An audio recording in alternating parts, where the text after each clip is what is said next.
So I want to welcome you all with all that you're bringing, and thank you for being here.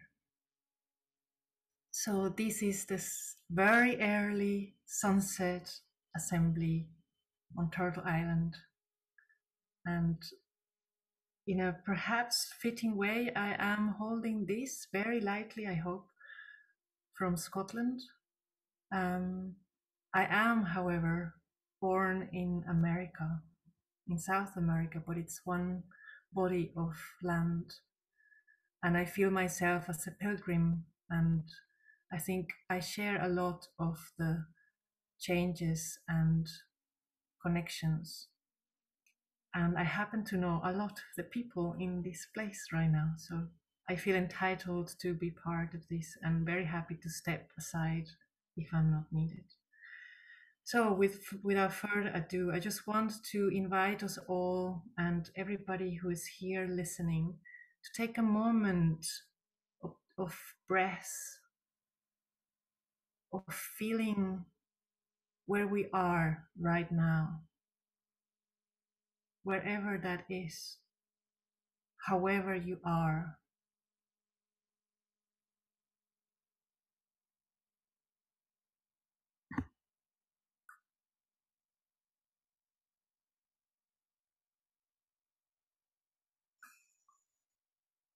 And feel perhaps how the earth is holding your body without any effort.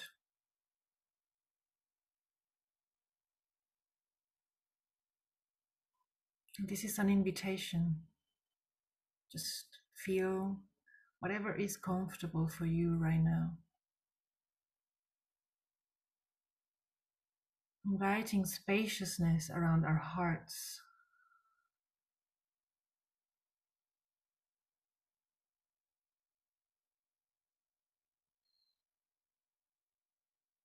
I like to feel how the air caresses my heart as it goes in and out.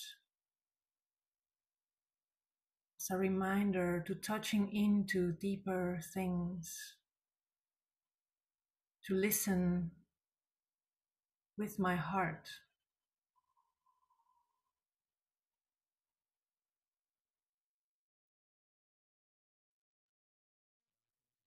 And as we go deeper into ourselves, if that's what's happening for you, I invite you to feel into how is life right now for you in your community. How does it feel to be alive in this moment on earth? And to support that connection, I'm really grateful and happy that Claire is here to help us hold ourselves in that journey.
What do you think people feel like and realize, if they realize that they are actually very powerful and are not victims of genetics and are not victims even of their programs and conditionings, What is but that have sound? the ability to come into harmony and tune in at this Dita, moment. you need to and stop be sharing your their computer full sound. selves, their full selves. Well, I guess the most important insight is this. There are people that experience something they call heaven on earth. I think. And what's heaven on earth? I say, well, what's heaven on earth? And then you give me your version. I need to figure out what it is. I was like, wow, I'm having a duet.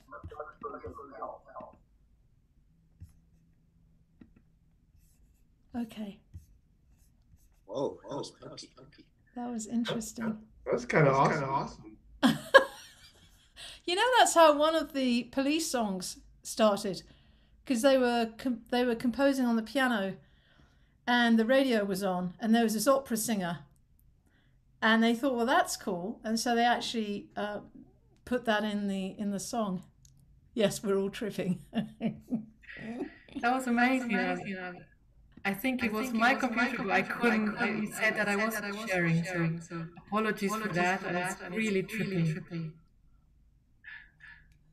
I thought it was part of your Let's go back in.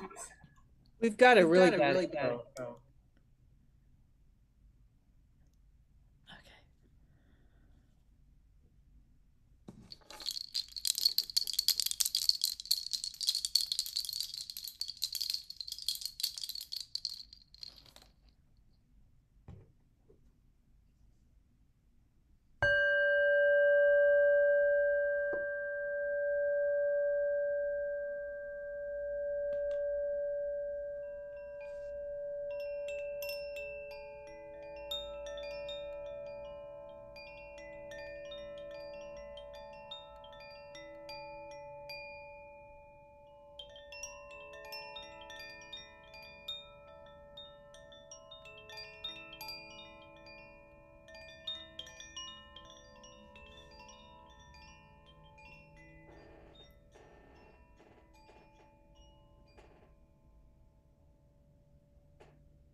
Thank you. Thank you, Claire.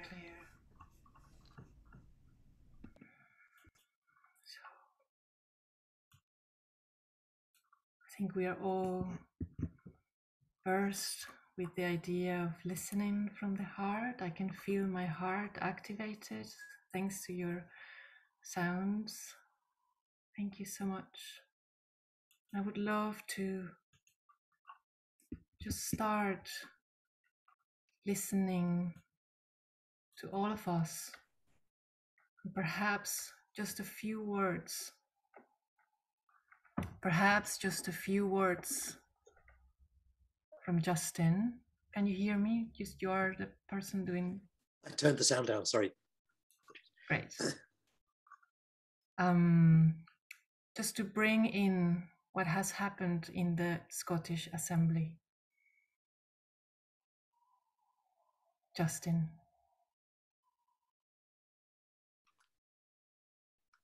Sorry, Dita, were you asking me to It was bring in? very hard to hear you, Dita.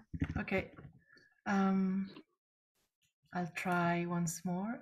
I'm having a bit of issue. The invitation was, maybe I can help out in the meantime. The invitation, Justin, was to bring a seed from the previous assembly in Scotland into this meeting now. Oh, wow. Wonderful. Thank you.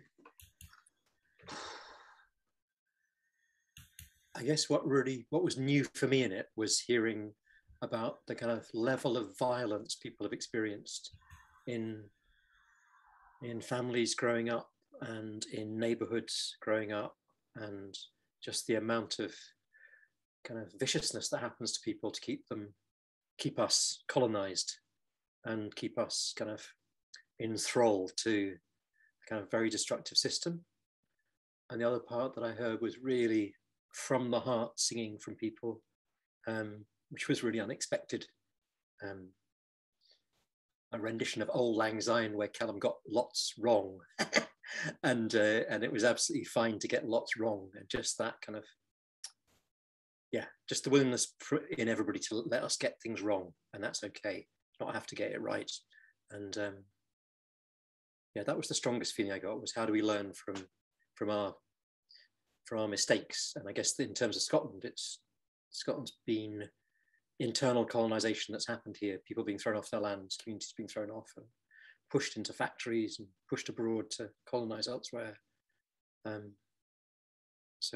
Scotland being lots of mistakes there in terms of it being pushed into a position of empire building, and just hearing about the slave trade from Glasgow to Africa to Americas, and just a life expectancy of 4 years when you're on a plantation. There were things I was hearing that I've not heard, and it was moving, and there's very, very strong sense of resilience, I guess, to just how resilient we are as human beings, and how do we be resilient in a way that really enables each other, rather than our resilience being used to bolster a system that's trashing us.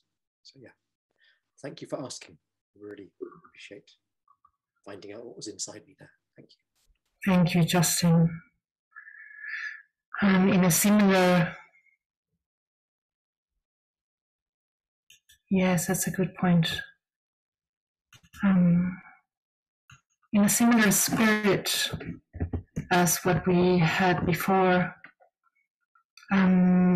so we in the previous round, I'm slightly shaken by all the mishaps that suddenly are happening with my technology. I have no idea if you can hear me or not.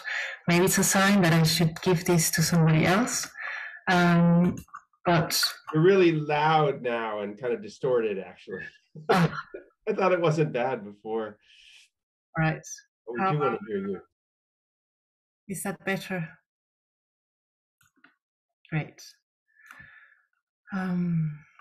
All right, so I'm not going to continue improvising. I'm going to stick to the plan just for my own safety.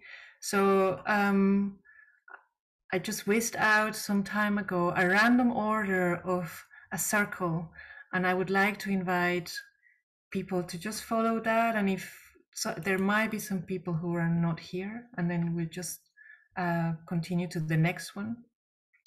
And just really inviting whoever is speaking to share what is alive for you right now, perhaps with that topic of how the system is affecting your life and your community. And then pass it on to the next person. And there was a beautiful suggestion to start with the indigenous people from Turtle Island, and I would really like to do that, but I'm afraid I don't know everyone so well. So I am going to stick to the random order that I had, and I'm really happy to change it as we go. So apologies for all that colonial approach to this. I'm very much learning. So I put it in the chat to someone else. Sorry. Here we go.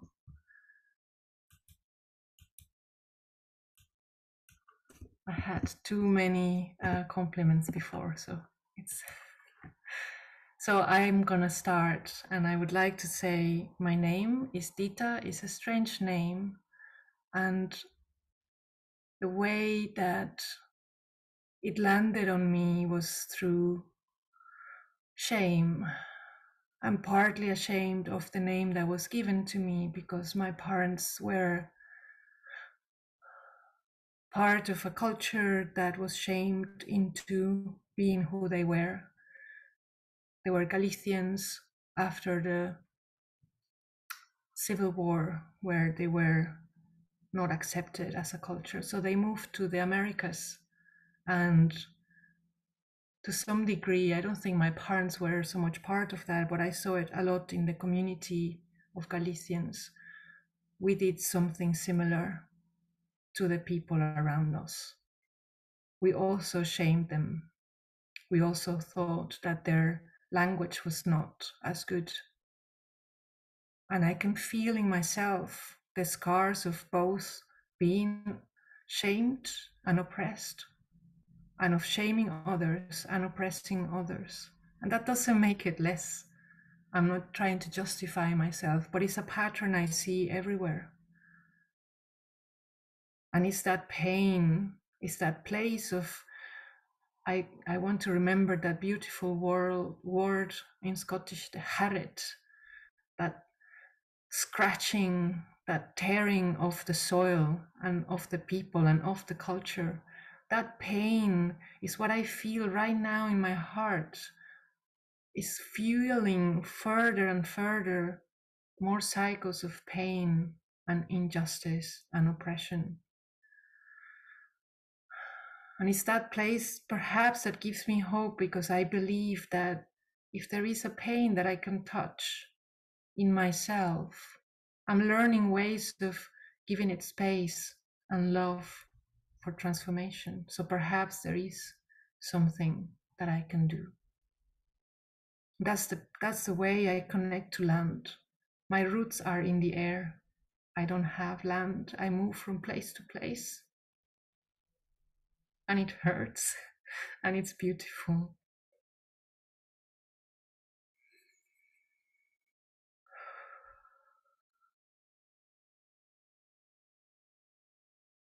And I want to call back that wisdom that comes from the land, that is in my body. Thank you. Jennifer.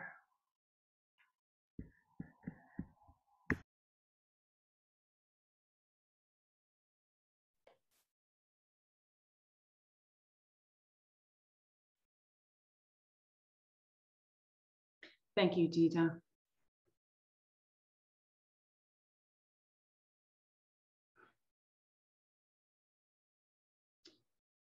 What's alive in me right in this moment is a need and a want to acknowledge the sovereign land of the Abenaki people on whose land my house dwells, and how Maine is the only state in all of the United States where the sovereignty of their tribes has been affected in a hugely significant way based upon a federal ruling only a dozen or so years ago. And so how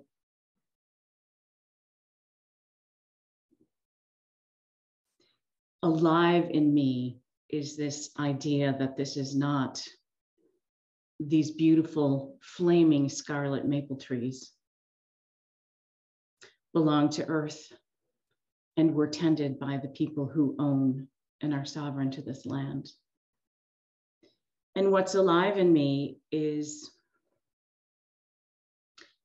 a voting day that's coming up in America on Tuesday.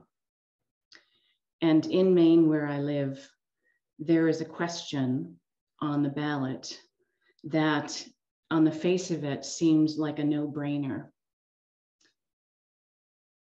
Do you agree to allow 1,200 miles of Maine wilderness to be desecrated so that hydroelectric power, so-called green power, can come through the state down to Massachusetts, where it will be utilized? And what's alive in me is how my neighbor, let me back up. What's alive in me is the sneaky solutions that are being offered now. 5 years ago, 10 years ago, it was very clear you were either a climate denier or you were someone who believed that there was a more beautiful world. And now what I see happening in this country and elsewhere, COP26 is being partly funded by billionaire fossil fuel people. So what I see are these sneaky solutions. And one of the sneaky solutions that's coming down to the voters, even after we voted twice to say no to this hydroelectric clean energy corridor. This corridor, this dam that's coming from Quebec is on Indigenous land, land that has never been ceded to create a dam. And I have the names of these Indigenous tribes, and I want to say them aloud. Those who say they have been displaced, that their traditional hunting and fishing grounds have been destroyed, that they know this hydroelectric dam will lead to methyl mercury poisoning. The Innu Nation of Labrador, the Wematosi, the Picogan, the Lac-Seaman, the Kitisapeq, the Winaway, Anishinaabe, the Penobscot, and the Herring Pond Wampanoag, the Pocasset Wampanoag, and the Nipmuc Nation in Massachusetts are all against this so-called green corridor. So what's alive in me right now are the sneaky solutions that we must be awake to, because they are coming at us disguised as a Trojan horse. I honor this land, and I honor and I hope that the 1,200-mile corridor that will destroy Maine forest is not built. Thank you.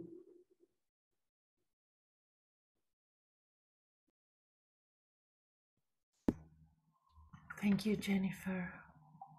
Ellen, if you are ready to speak. Thank you, Jennifer and Dita, both. What's alive in me? I'm already affected by what both of you have said. I, like Dita, have difficulty holding on to residences. I was on a very beautiful place, island, had a beautiful home. My landlady received her second injection, had a stroke, and died. And after that happened, I was kicked out of the house and went to live in my minivan. And I've been swirling around the West Coast and landed here. What's alive in me right now? I'm in this little trailer on some property in a beautiful place where on a clear day, I see the sacred mountains, all three of them, Mount Hood, Mount Adams, and Mount St. Helens. And I can't pronounce, Waist is the Mount Hood, which I see most often. I can see from my kitchen. That's the indigenous name. What's alive in me right now is that I'm honoring my ancestors as an annual thing. I am part Choctaw and part Scott Irish. So I share, there's this part of me that is so wonderfully alive right now with this gathering.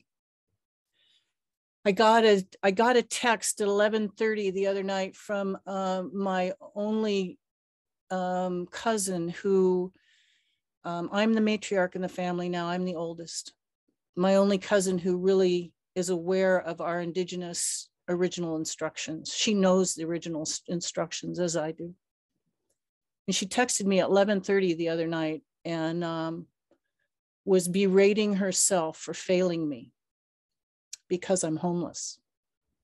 She knows that in the traditional ways, we care for our elders, we care for each other, we care for our communities, and we don't allow each other to go homeless. We feed each other, we house each other, we clothe each other, we take care of each other. We take care of each other as we take care of the earth. And what's alive in me right now is the oppression that surrounds me in this country, where my freedoms are limited due to certain policies, shall I say, of this government. And what is also alive in me is the electromagnetic energy that comes from my mother, the earth. And she tends to bring me, take me places. I'm just going to, this is so wild because she tends to land me in places that are just phenomenal.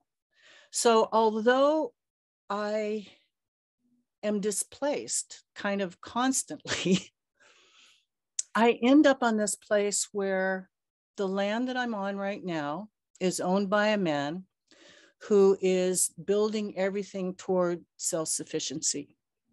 We're building a wallapini. We have a greenhouse. We have water storage. We have natural methods for taking care of our elimination. It's pretty basic here. And what feels right to me is that we are a group. There are three of us here. One of the people who lives on the property is a very dear friend of mine. We've known each other for several years and have worked together and stuff. And that's how I got here. What's alive in me is that we are planning for a time when we're just going to have to take care of each other and rely on what it is that's around us, what comes from the earth. And my winter garden got destroyed because the one person who lives on the property who isn't on the same page at all decided that the water from the garden was more important for his RV than it was for the garden, and he left the gate open. So all of my winter plantings, everything that I put into that garden, to the little garden that's by this little trailer where I'm staying, the beds now have nice deer tracks in them and everything is gone.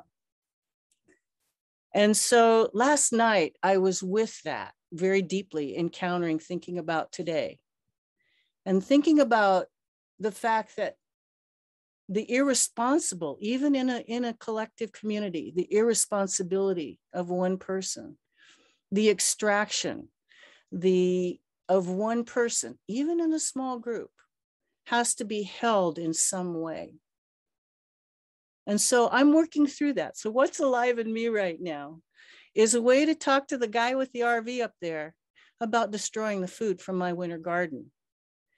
And so what's alive in me right now is standing up to that one man for taking the water, for leaving the garden open, for destroying the food, is a transmutational activity I'm doing on behalf of humanity. And I want to get it right. So what's alive in me is, how do I get this right? And I'm ready to pass it on. Thank you to JK.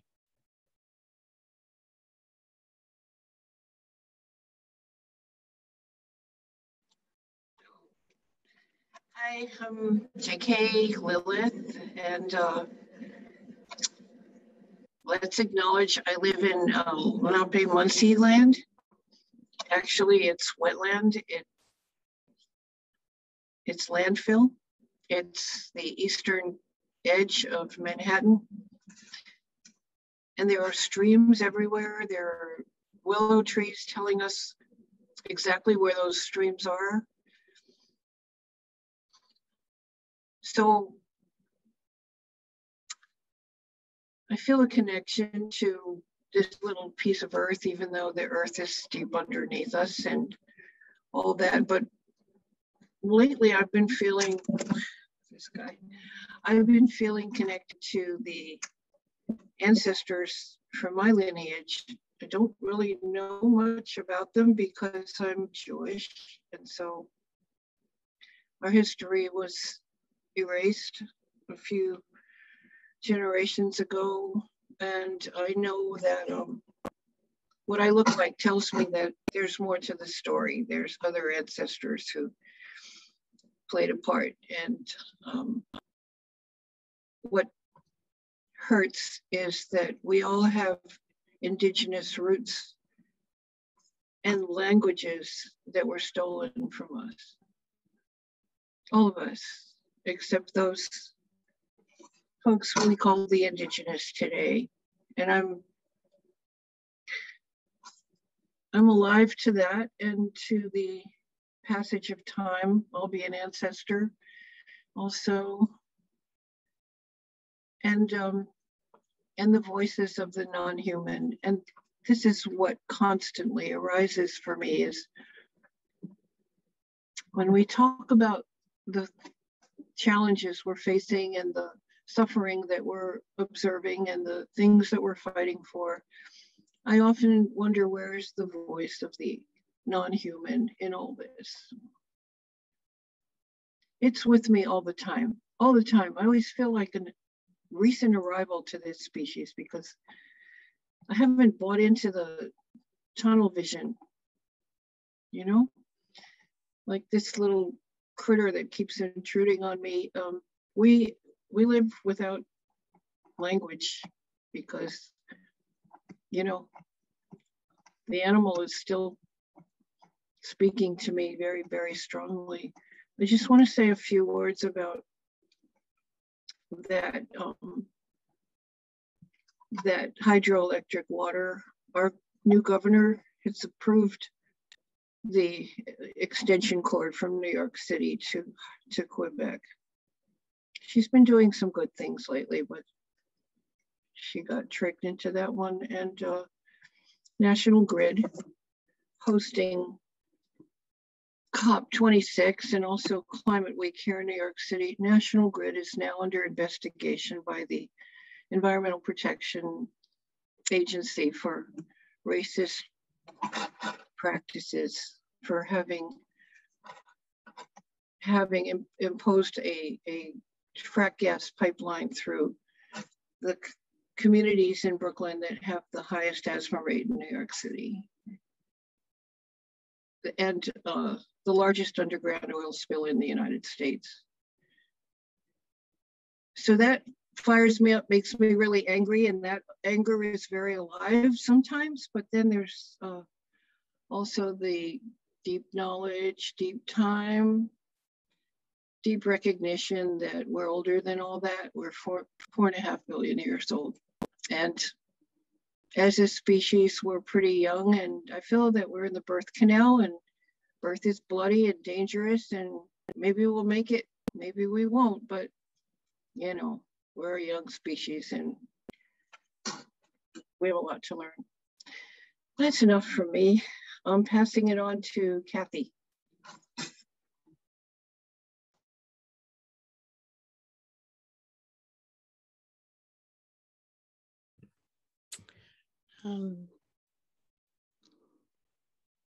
I am with my grandchildren.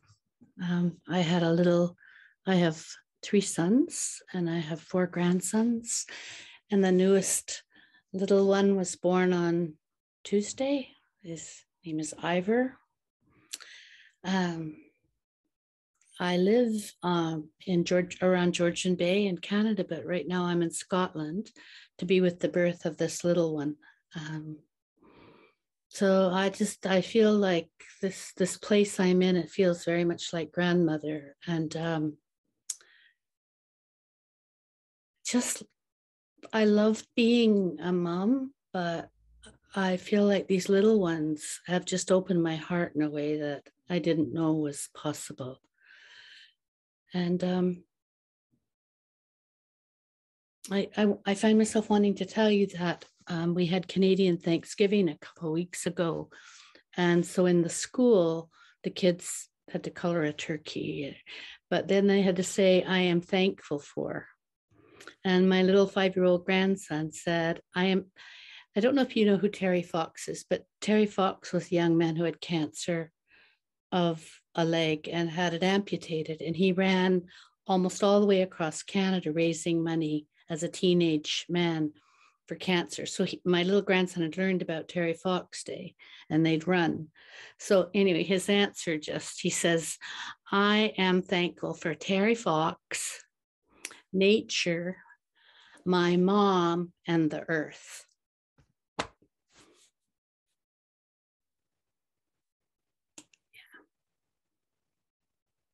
And so as a grandmother, I don't know, in my lifetime, I don't know, but I love these little beings and they love nature and they love the earth, and somehow they express all of that. Thanks.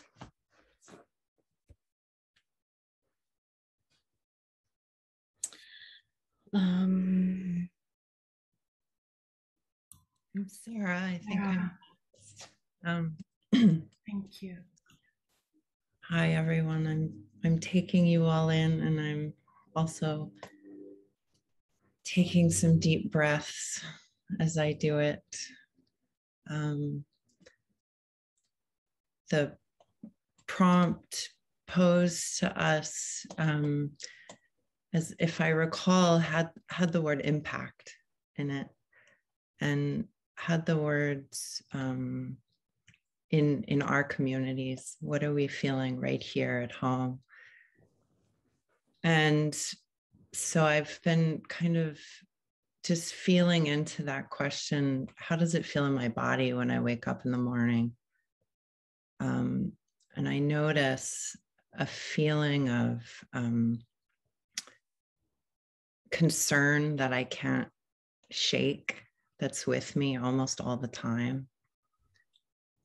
I notice a desire to unlock it with my cognitive brain and to think my way out of the suffering and the feelings that I want to shake. I notice that when friends remind me to drop out of that kind of relentless thinking and down into the being, that is some of the only time that I find the kind of relief that I'm seeking. I notice that when I ask the earth to help me hold, when I ask my friends to help me hold, I also find some relief. And then I can notice my own tendency to get back in and think it's all up to me, and that that I have to fix it, I have to change it. And I have to constantly pull myself back into not knowing exactly how the change will occur. And yet bringing my presence to it. That's kind of on the somatic, very close to home body, how I wake up and how I spend my days level. a little bit further out in my circle, I'm bearing witness to young people that are really suffering, especially to adolescents who are stepping into this time where they're meant to separate from their families and find their peers and start to build their capacities to be in the world and to deal with what's arising for them. And they're doing it in a landscape with very little support and no easy path.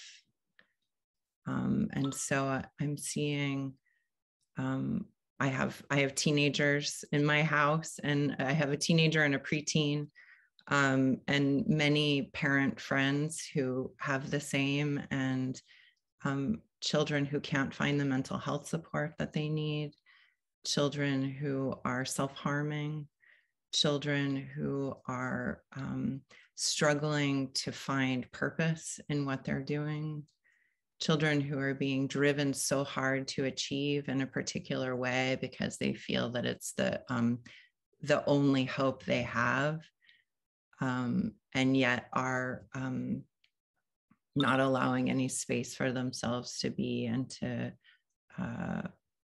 be compassionate with themselves when they don't, hit that mark or get that bar. There's a relentless quality to the churning. And I'm just sitting with the questions of how might I be a part of helping to educate them differently? How might I be a part of a community of support? How might I be a part of building that kind of internal scaffolding that can help them, and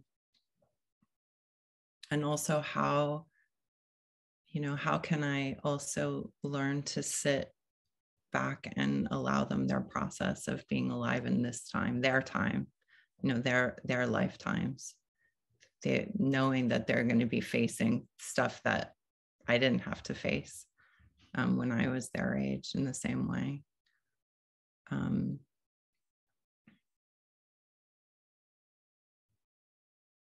Yeah, that feels complete for now. Thank you for listening.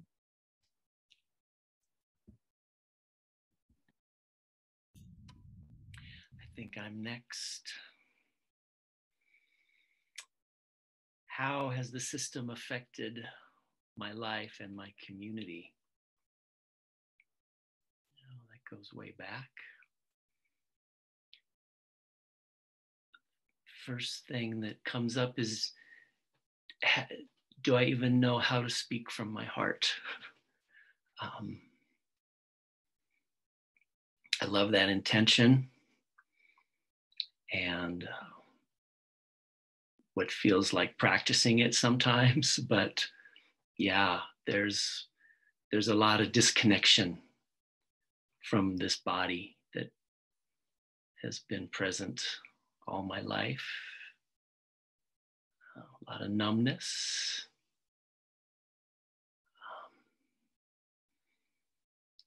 So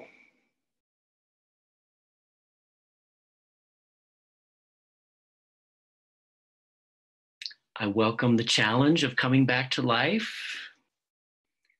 And one of the things the system does in my life is it shows me how I don't want to live, and helps me orient towards what's life affirming. And I'm here in Colorado on Ute territory, where the impacts of climate change are felt very strongly, where people are already being impacted by water shortages.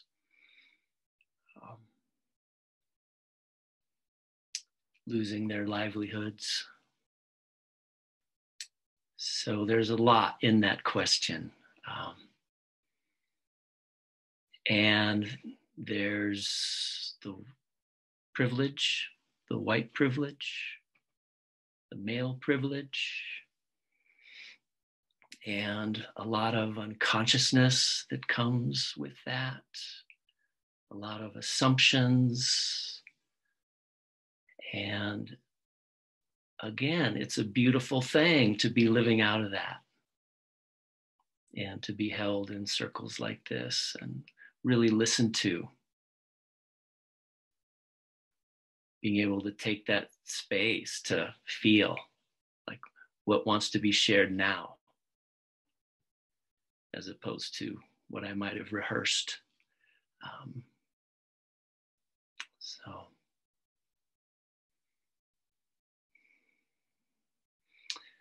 I have ancestry going back to Scotland and Ireland and Wales and England. And one of the things I really love about the invitation to be here is feeling like I'm contributing to the energy of the COP in some way, which otherwise I'm doing nothing direct around that. I do what I do, which is peacemaking, restorative justice. That's my contribution. But I've really been putting my mind and my attention in Scotland and in Glasgow and sending prayers and blessings to all the activists and all of that care that's on display, that will be on display there. So yeah, it's too big a question, Dita. I think that's all I've got at this point. Thank you. I'll pass it to Natalia. Hi, everyone. My name is Natalia de Campos. I am honored to be here to hear from all of you.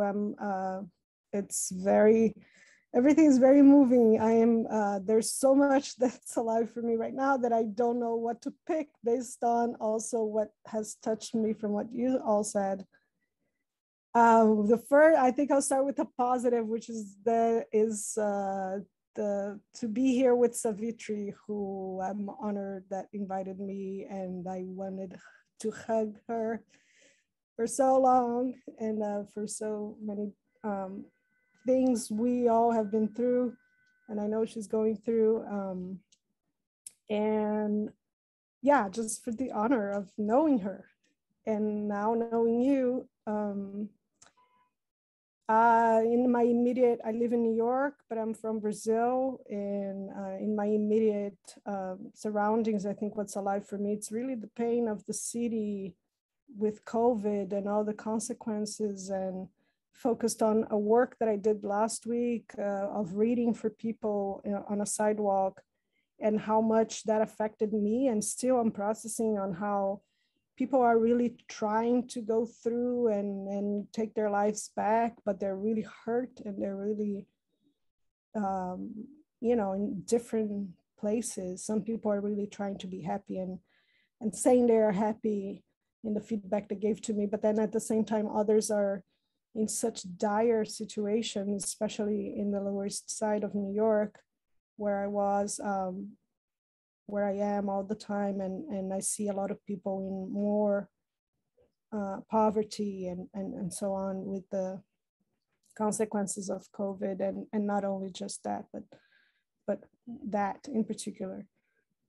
And so I'm in a place, I think that what's alive for me, it's the healing. It's try to provide some healing through words, through actions, or through sounds, and where I can. And also the consequences of, just how much one or two people or two governments over 4 or 5 years can cause so much damage in my country, and how people are hurting there. And that is the struggle. That feeling is very alive, of frustration, but then it's always looking for what can be done to get people who are starving to suffer less, or people who are being killed in the forest and in the favelas and in communities. But at the same time, I get inspiration. And so that's very alive for me on how many communities, many social movements that are very strong and resilient are providing some relief in the way they can, whether it's through food donations or money, or just actually just being there for people. And so that's what I think I can do right now, is to be there. And I'm here, and I want us to sort of harness this energy to do more. And I pass it to Emily. Rihanna, thank you. Hi everyone. Shemai, Achnoyali Yuhua, Lower East Side, Manhattan, Lenape-Hilking, Mio Unga. It's really nice to be here with you all, to hear you.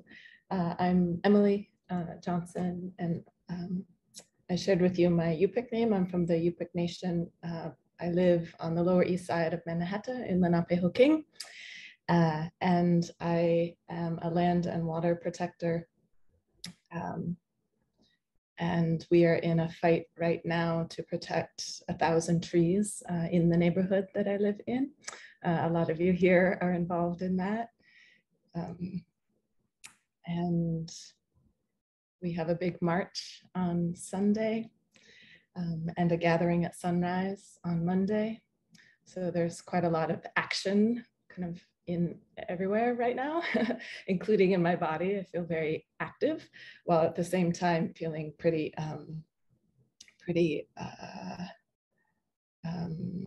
we've been fighting this particular project for years, and they start the destruction on Monday. So while at the same time things feel active and activated, it also feels really difficult right now because they will start on Monday. But along this time and listening, and also for the last maybe year in working on a land protective effort that is right where I live, I often go to places to be in the fight, or to join front lines, or to just be helpful in any way that I could try to be.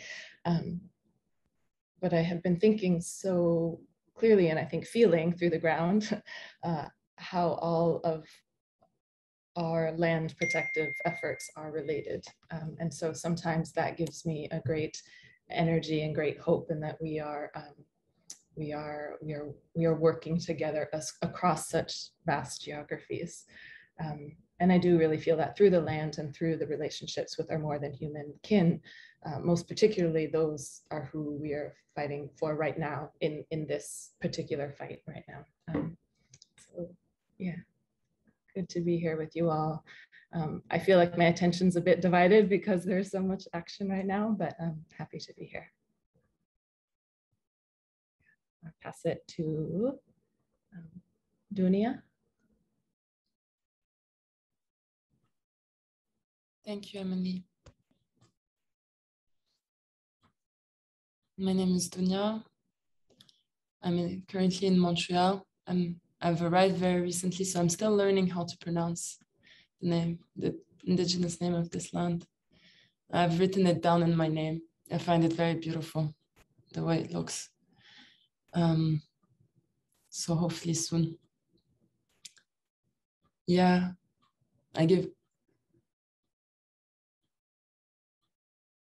interestingly, in saying that there was some guilt and shame that I don't know it yet. And all these kind of expectations. And finding care in the moment and permission to not know things and to just be, not have to be something else, that whatever my mind has fabricated. Listening to Sarah earlier in describing the teenagers, I could really relate this overachieving and performance and growing up very sheltered and privileged in a bubble from a Moroccan father, Brazilian mother in Norway, and then moving to Monaco of all places, and then to Morocco, and then going to university in California, and then being in Vancouver, and the past 3 years moving a lot after having left a PhD to find myself, and to listen to what was already there that had been kind of completely muted by who I had to be and what was better. And finding a lot of healing in this COVID period, to be confronted and put in front of a lot of the wounds, my personal wounds, and feeling more and more the responsibility to then, in this opportunity, to love myself and to love those who have done their best, my parents, to give me all of these opportunities and to protect me in their own way, as much as there was a lot of, you can't wear a headscarf. No, that's not you, because all of this repressing of the cultural heritage and all of my witchiness and just queerness of seeing colorful. Even just today I was wearing this thing and my mom was like, oh, take that off, it's horrible. And I know that she doesn't mean it in a bad way, but growing up, how it has affected me, and to now feel more and more spacious and learning how to love, because even and in thinking in how the system, and now being separated from the love of my life, I'm realizing all the ways in which I don't know how to love. Not only, that I actually don't know how to love, and that I'm so quick to separate and to put this kind of othering, and the problem is outside and I have to fight and protect, and so noticing and as an act of rebellion to face what does it mean to love in this moment? What does it mean to love better, and to open my heart and to show up? What does it mean for me to hold the whole, the little that I understand of the whole, and how can I expand that? And in listening to all of you, I feel that deepening and expanding, and noticing that part of how the system has impacted me is that I've cut all of I don't use social media, but then I don't get informed beyond my own, like I spend so much time getting informed by my body, but understanding that also separates me, because I do go in the street and I'll talk to the people on the street here in Montreal, and sometimes I am scared, and sometimes I do feel all these other things going on, but there is so many. I want to feel connected, and what does that mean? And I had told Dita before coming that I'm gonna go and it's so beautiful fall day here in Montreal, and I want to be with the trees, because a lot of my time is in front of the screen, and I gave myself permission to do that, and then feeling I couldn't leave the house, because right in this moment, being connected, the opportunity really to be connected was to be here with all of you and to really show up fully with my full attention, and with I love how Scott was saying this thing of, but with that inquiry into what does it mean to love.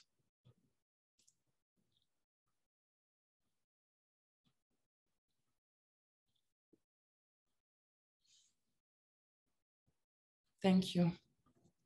And I'll pass it to Deb.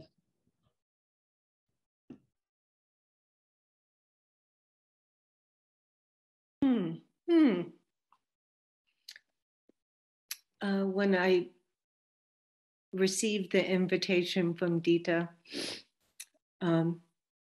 there's so much joy, such a dose of joy and yearning for this connection today. I think I've kind of lost my mind like in the past 5 weeks. I'm pretty sure. And it's not a bad thing. There's a lot of pain and loss in my extended family and in my community. Our dogs are older, are sick and dying. Some of us are too. So I've kind of been going,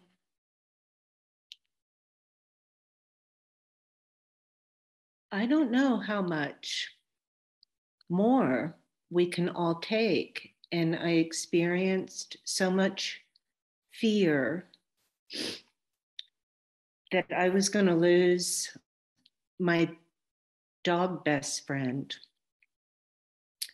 So all of these surgeries to keep his leg. And I was just trying to hold on to what I was putting him through was more about me than, and I thought, everything that I love, I'm going to lose. So for 5 weeks, I've really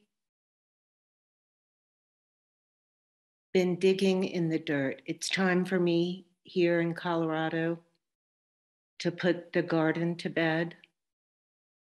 And what has kept me literally grounded is spending most of every day with my garden. And so that's one part of it. I'm just in this profound place of joy, a sense of impending tragedy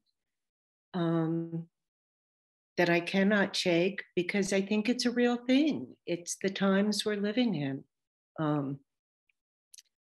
And I realize in my own body, I'm just trying to hold on tighter and tighter and tighter when everything that I love, I'm going to lose. And that includes everything. So everything. So I guess there's liberation in coming to terms with that. But it's so sad. So I'll just go back out and dig in the dirt and take cookies and things that I bake to my neighbors that are not able to get out and about like I can. So everything's minimized in a lot of ways, and also it's expanding. So I know in all the grief that I've heard us express and all the grief that's in my immediate community, there's also a band of healing that's wrapping the globe right now. And I feel that too. So I'm so glad. I wouldn't have missed this. Thank you.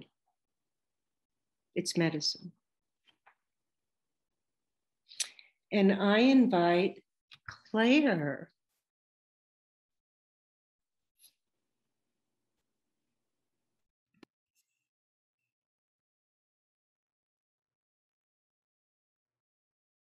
I'm enjoying the way you said my name, Deborah.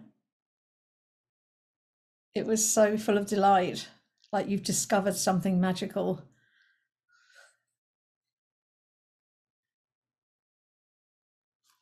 A nice surprise. That's a nice way to be met. Thank you.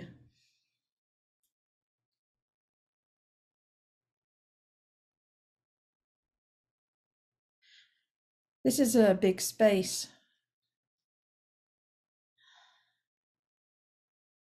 to speak into and from.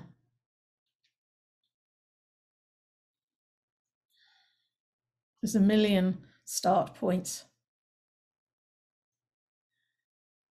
and a lot of grief.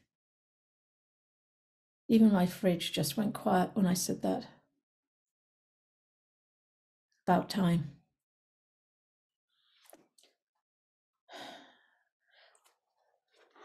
I don't know if this is an actual question or one that I heard, but I wrote it down. How is this system affecting me? And it felt like a good place to connect, but more historically, really. So initially, it affected me by making me feel like I didn't belong and that I had nothing of value to offer or share. So that made me angry, and it made me sad and quite lonely, except for the forest.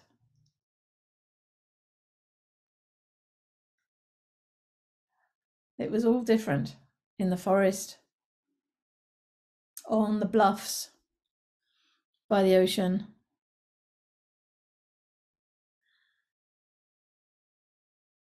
In my imagination. And I discovered this forest, that this land actually has meaning. So I had to go underground in order to find my me, the me that represents so many elements, particles, nutrients, sounds.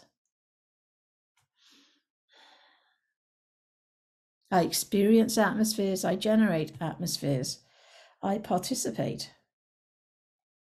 sometimes resentfully, depending on what I feel like I'm participating in. Whether I'm co-creating something that I despise, or whether I am in fact generating something that fills me with passion and aliveness.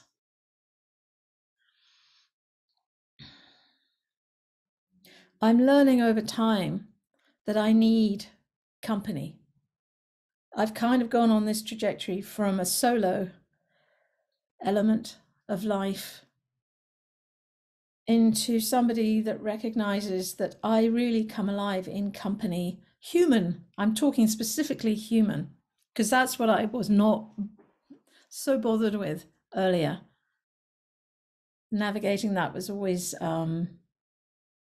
it forced me to understand what it is to be a human. And that is a journey. I'm not there, done, finished, cooked.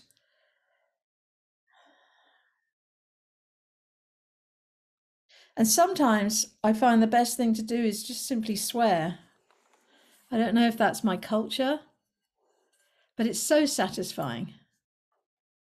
And in my mind, I imagine I'm talking to people like Boris Johnson or Bolsonaro or whatever fuckwit is fucking with the planet. And just saying, what the fuck is wrong with you? What the fuck are you doing? Why are you being such a moron? You have a task in your hands, and there is a task at hand. You have a position. You could be doing it. So what is going wrong? Like, what's up with you? What the fuck? And for me, that feels honest.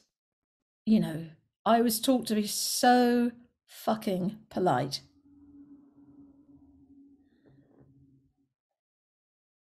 But that doesn't really express the anger.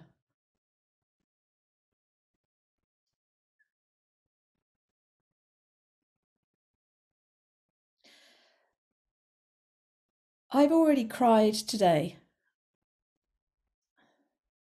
Because sometimes when I tune in, it's like an aerial view of an earth that has cracked open. And there's like this jagged line of opening that gets further and further apart.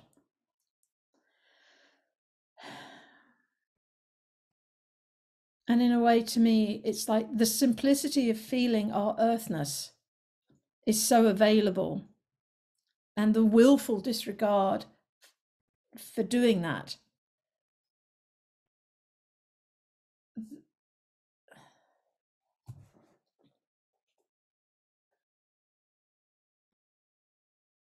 I'm mesmerized by humanity's stupidity as well as its capacity for novelty and for being outstanding, for being kind. But it's about will. For me, it's about will. Where is the will?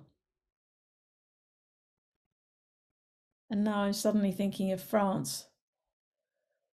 I forget exactly when, but when the people came and took back the palace and said, fuck you, you're doing a really shitty job of taking care of us, so we're taking the power back. I mean, it's just a sensible thing to do, really.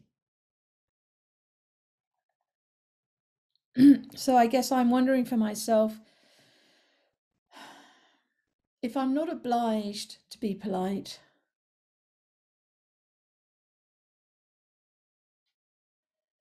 I think one can be sensible or careful or whatever that is, but still be radical, still break those chains, the fake chains, really, of limitation.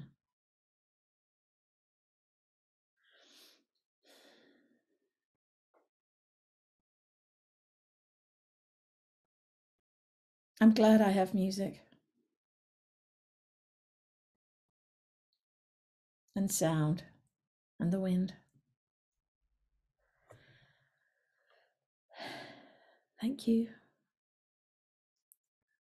for listening to me. And I hand it on to Savitri when you're ready. Hi. Thank you, Claire. Thank you, everyone. So good to be with so much kindness and allowance in this conversation today.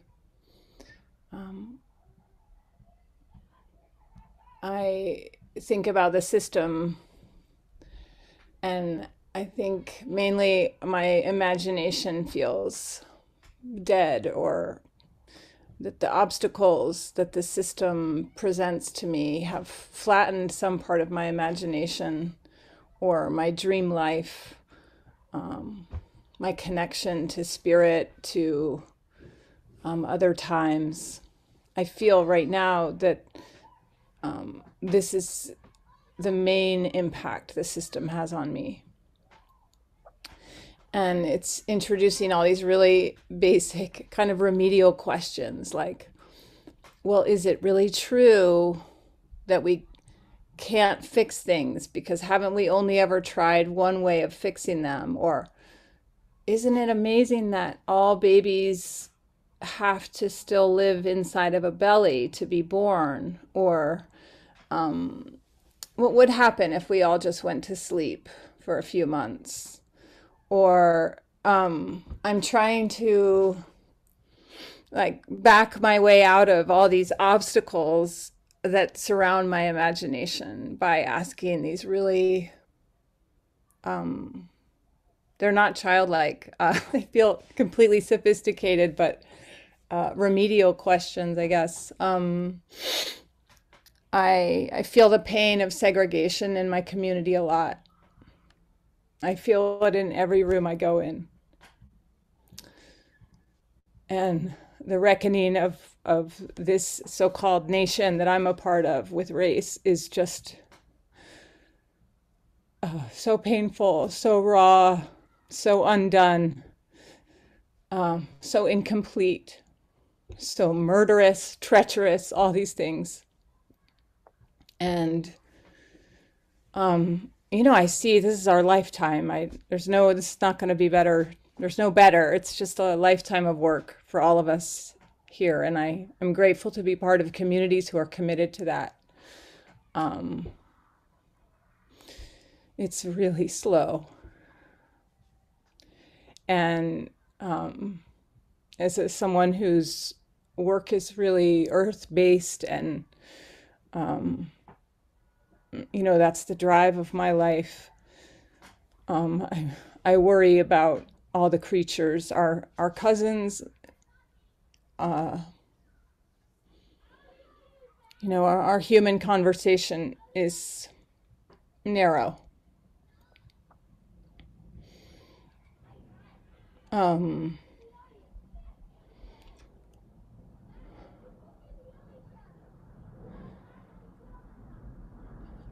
think we just have to find each other, who each other are, and find ways to work. I don't know.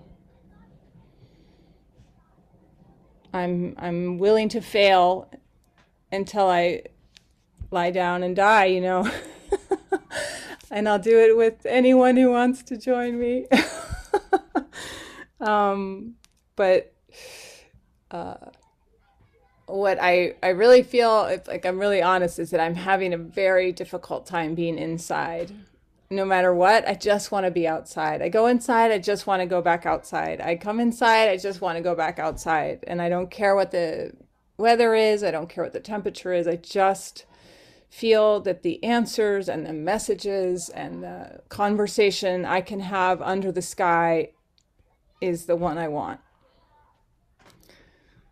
So thank you all for listening. Much love.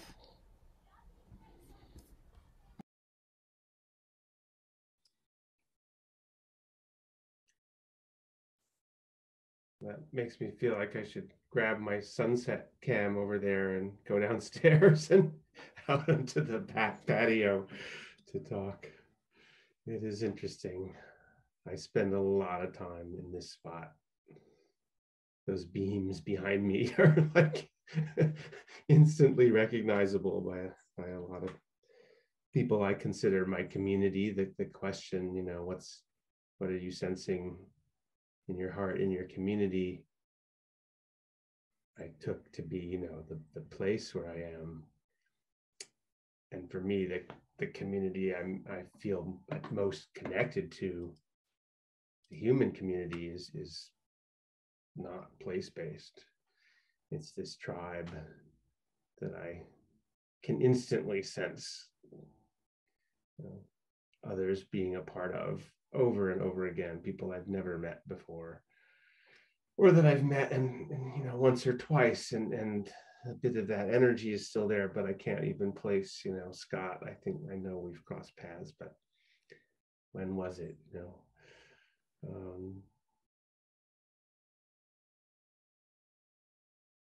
And I love what you just said, Savitri, about finding people to work with and fail or whatever. I feel like I see that going on all over as well, and I know whatever I can see or others can see, however well connected we are, is a tiny, tiny, tiny fraction of that. And yet, you know, the big patterns, the big directions, the powers that be, the dominant culture still seems so dominant, right? And so I feel that in this room, with this heaviness, the deep, deep sense of sorrow and concern, and, you know, fucking hell, you know, why can't we save 1,000 trees? Why can't we stop a stupid transmission line that isn't really part of the answer? And you know, they're cutting down the forests in Massachusetts to put solar panels up. Yeah.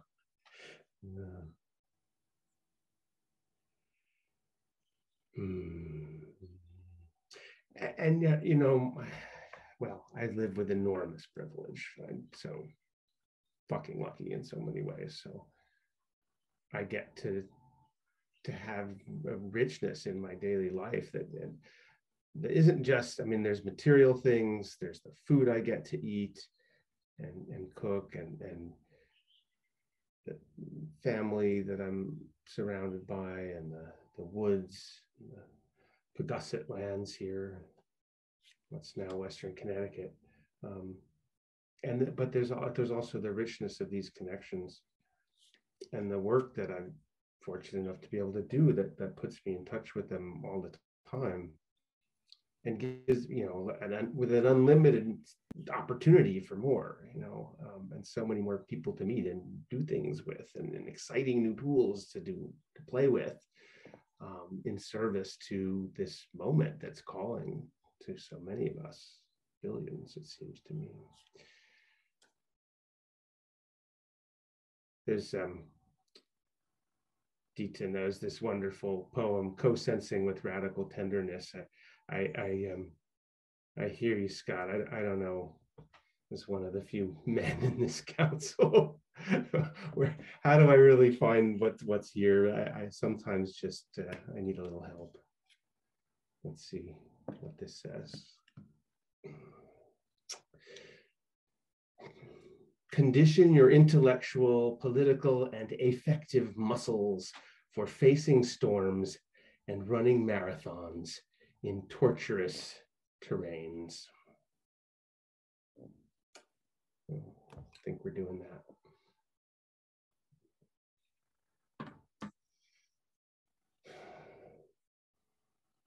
And I hear that it's really, really hard work, especially for people on the front lines, which I'm not.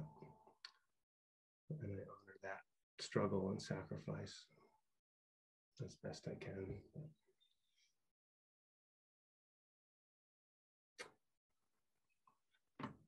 Thank you. Thank you. Thank you.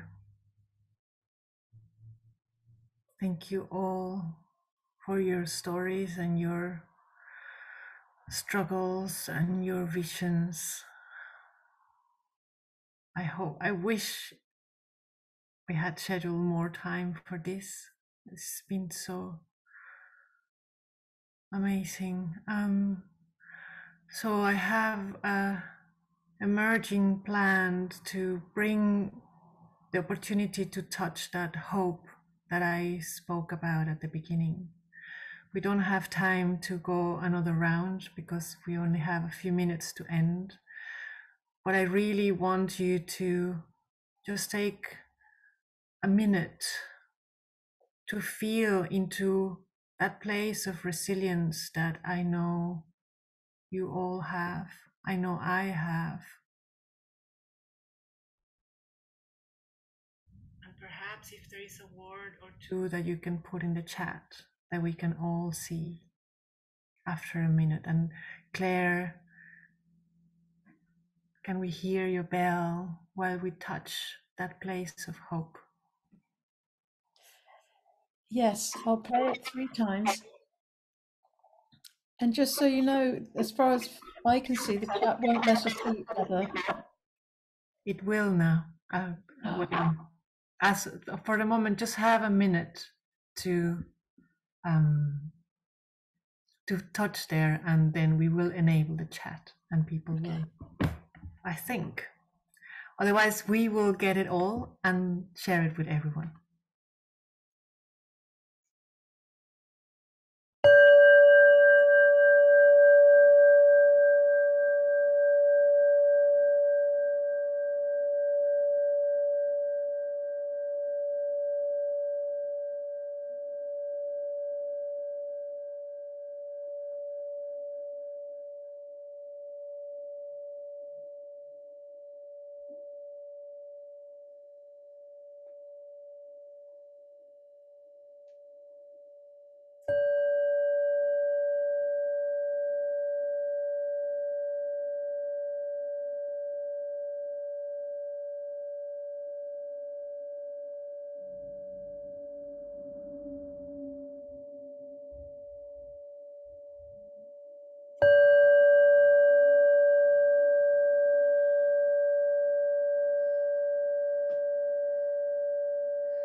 Just gonna read some as I see them. Healing, original instructions. Nourish our inner earth, the beauty of now, presence. We're all connected. Willingness to fail together. Swim up waterfalls. Amazonia and a big cat. Wow.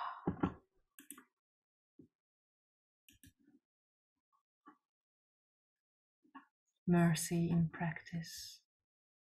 Healing, stamina.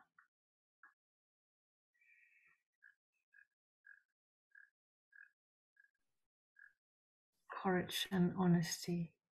Grief, expressing our belonging when things are hurting.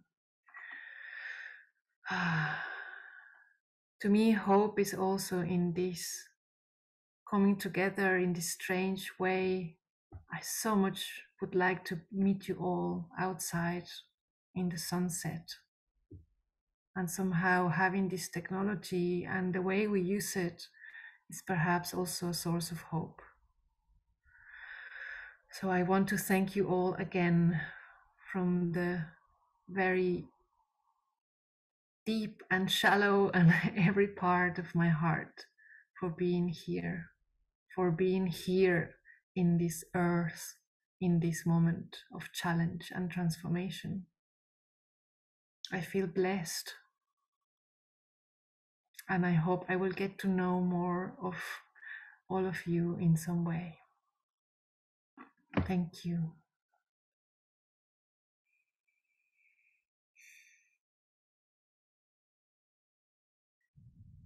And that stream of hope keeps on flowing through the chat. It's Jackie noise, a voice sound. Sorry? Jesus, my voice. So, deep breaths, deep air for everyone.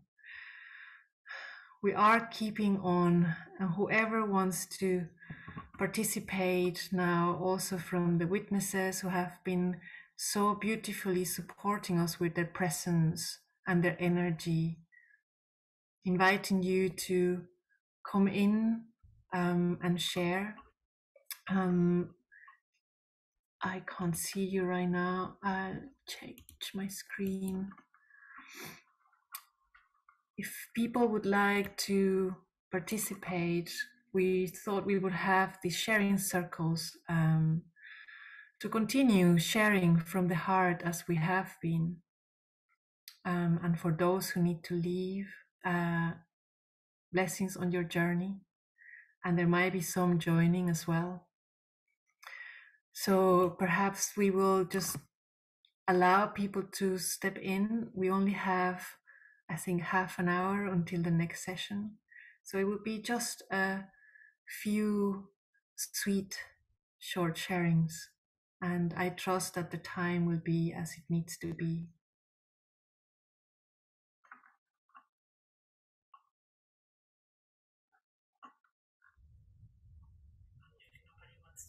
I might start picking someone up.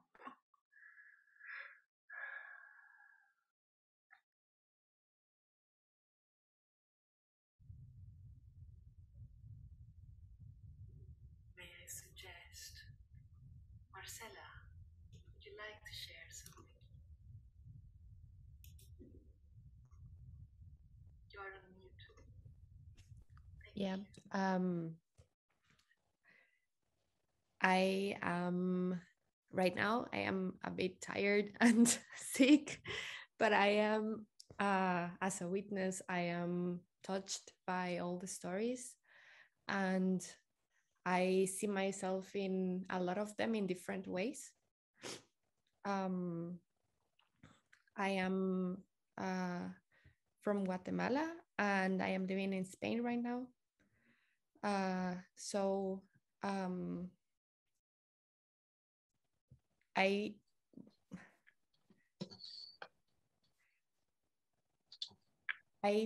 feel, while I was listening to the story, I feel to the different stories, I was thinking, well, sometimes about myself, and I feel colonized. I feel like I don't know where exactly I come from, because there is a really big part of me that has been denied by my parents and by my culture, you know. So I think it's the first time that I that I voice it, and it hurts.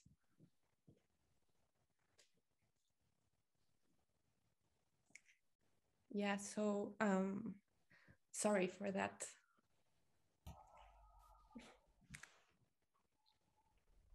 You're so welcome, Marcela. Thank you so much for your courage.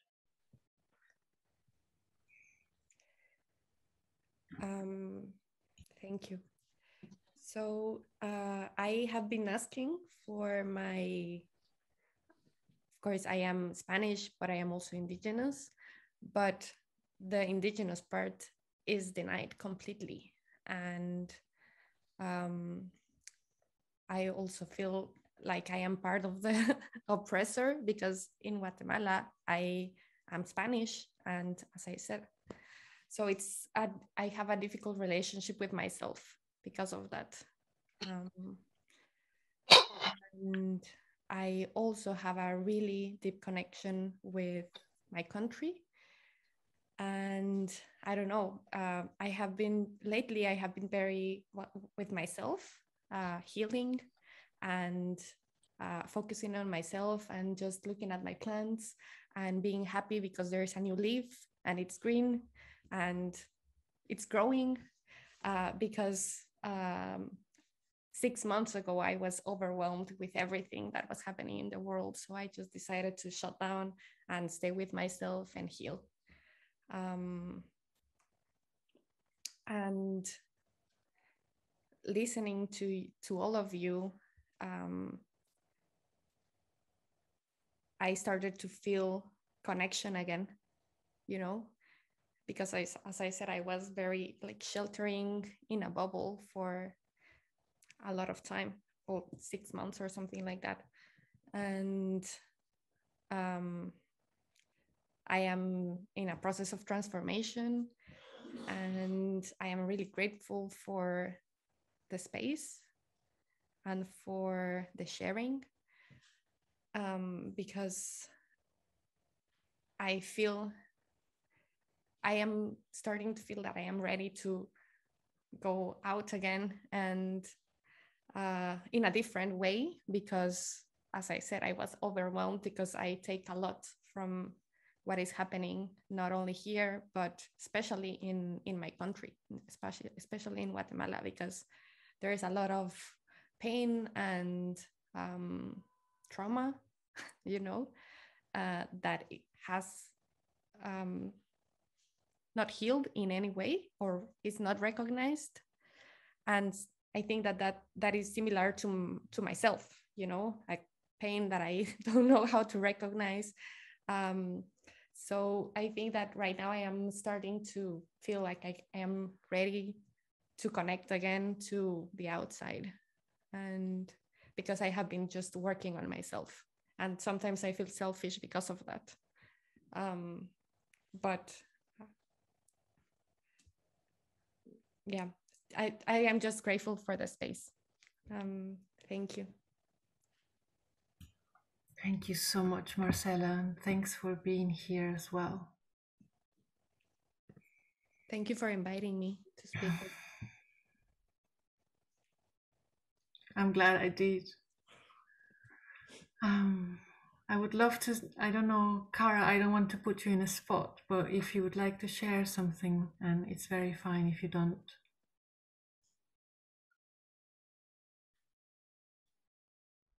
I don't know if you're there. Yes, you are. You're talking to me then? Yes, if you would like to share, and if not, it's perfectly fine to pass. Well, I'm trying to find my start video. There we go. That was lovely to hear, Marcela. Yo antes vivía en Centroamérica, vivía en Costa Rica por 10 años.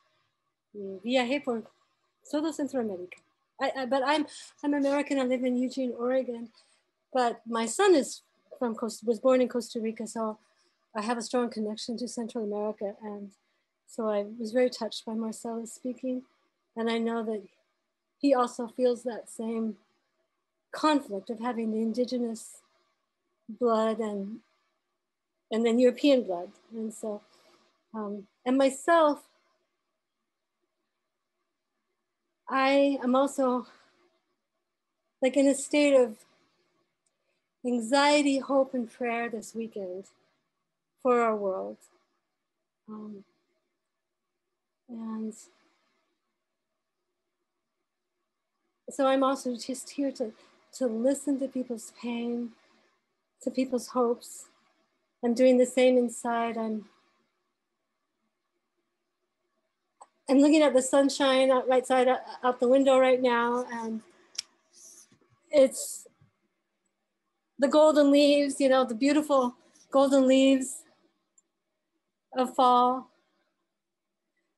And I know that there's so much love inside of all of us, and somehow we have to turn the suffering, we have to flip it into love somehow.